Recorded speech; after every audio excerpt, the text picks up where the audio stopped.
প্রিয় দেশবাসী, আজকে আমরা শুধু একটা নতুন রাজনৈতিক দল ঘোষণা করছি না, একটা নতুন রাজনৈতিক পথ চলা শুরু করছি।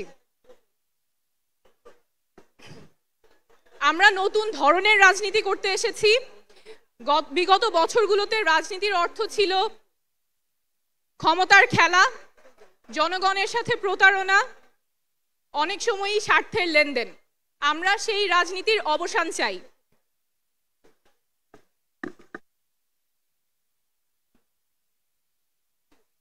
আমরা এমন রাজনীতি করতে চাই যেখানে শুধুমাত্র কোনো ব্যক্তি বা পরিবারের স্বার্থ সংরক্ষিত হবে না, রাজনীতি হবে মানুষের পাশে দাঁড়ানো, জনগণের কথা বলা।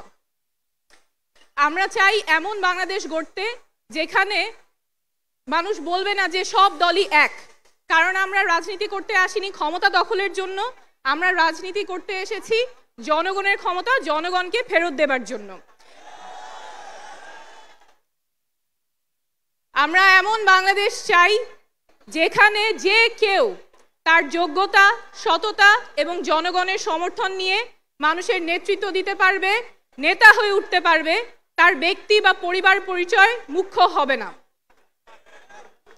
আমরা এমন বাংলাদেশ চাই যেখানে ক্ষমতা শুধুমাত্র কোনো ব্যক্তি বা পরিবারের কুক্ষিগত থাকবে না, ক্ষমতা থাকবে জনগণের হাতে। আমরা এমন বাংলাদেশ চাই যেখানে স্বাস্থ্য এবং শিক্ষা কারো পণ্যে পরিণত হবে না, সেটা সবার অধিকার, নাগরিক অধিকার, সবার সমান থাকবে। বাংলাদেশ বদলাবেই, শীঘ্রই বদলাবে, এবার অবশ্যই বদলাবে, আপনাদের হাত ধরেই বদলাবে। ধন্যবাদ।